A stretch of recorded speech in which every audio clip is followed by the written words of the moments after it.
Hello everyone, welcome to my channel let's to gallery with Papiya. তো তোমরা সবাই কেমন আছো? আশা করি ভালো আছো, আর আমরা অনেক ভালো আছি। তো আমরা কাঠমান্ডুতে প্রায় পৌঁছেই গেছি। তো আমাদের দুপুরবেলার টাইম খিদে পেয়ে গেছিলো, তো তার জন্য আমরা একটা এখানে রেস্টুরেন্ট ঠিক না, এখানে কী বলবো ধাবা টাইপের, তো এখানটায় খাওয়ার জন্য আমরা ওয়েট করছিলাম, মানে আমরা খাওয়া দাওয়া করবো বলে। আর ওইদিকে দেখো যাচ্ছে জল, আরে জল না, সমুদ্রও না, জল, নদীর জল। তো যাই হোক, তারপর আমরা ওখানে লাঞ্চ করার পর সবাই বেরিয়ে পড়লাম, আবার গাড়ি নিয়েই যাচ্ছি, রাস্তা আর শেষ হচ্ছে না, মানে 7-8 ঘন্টা গাড়িতে, বাপরে বাপ, কোনো দিনও অভ্যেস ছিল না।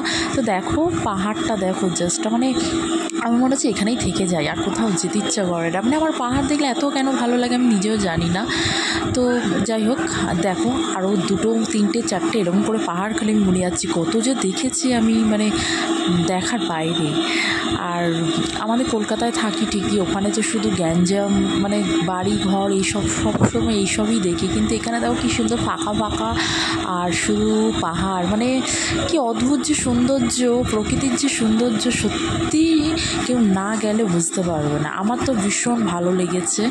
তো যাই হোক, আমরা যাচ্ছি সবাই গল্প করতে করতে। তো তারপরে আমাদের যে ড্রাইভার কাকু উনি বললেন প্রায় আমরা চলেই এসেছি কাছাকাছি। তো আমি না ঠিক আছে, ভালোই হলো। তো তোমাদের দেখাচ্ছি, দেখো ওইখানে যে দুটো পাহাড়ের মিডিলে যে জল যাচ্ছে, জলের মধ্যে কি শুধু গুড়ি পাথর, মানে কয়েকজন নিচে ছিল, তারা অনেকেই ফটো ক্লিক করছিল, যদিও আমরা নামিনি, কারণ আমাদের যেতে প্রায় সন্ধে হয়ে যাচ্ছিল। তো তার জন্য আমরা আর এদিক ওদিকে কোথাও নামিনি, আমরা যেখানে যাওয়ার, মানে আমরা কাঠমান্ডুতেই গিয়ে ওখানে গিয়েই তারপরে রেস্ট নিয়ে ঘুরতে বেরোবো। তো যাই হোক আমি আর বেশি কিছু বলছি না, তোমরাও আমার সাথে প্রকৃতিটাকে ফিল করো, আমি আর আমার বকবকানি তোমাদের শোনাচ্ছি না। তো দেখো, ওই যে বলে না কথায়, জিন্দেগি দো পালকি, অ্যাকচুয়ালি সত্যি তাই, কালকে কি হবে না হবে কেউ বলতে পারছে না। তো যার জন্য যেইটুকু সময় মানুষ পায় সেইটুকু যেন এনজয় করে কাটিয়ে দেয়। তো চলো এনজয় করা যাক।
এইভাবে আড্ডা দিতে দিতে কখন যে দিন থেকে রাত হয়ে গেল কিচ্ছু টের পেলাম না। আর আমরা গল্প করতে করতে চলে এলাম কাঠমান্ডুতে। আর কাঠমান্ডুর এই সুন্দর জায়গাটার নাম হলো পোখরা।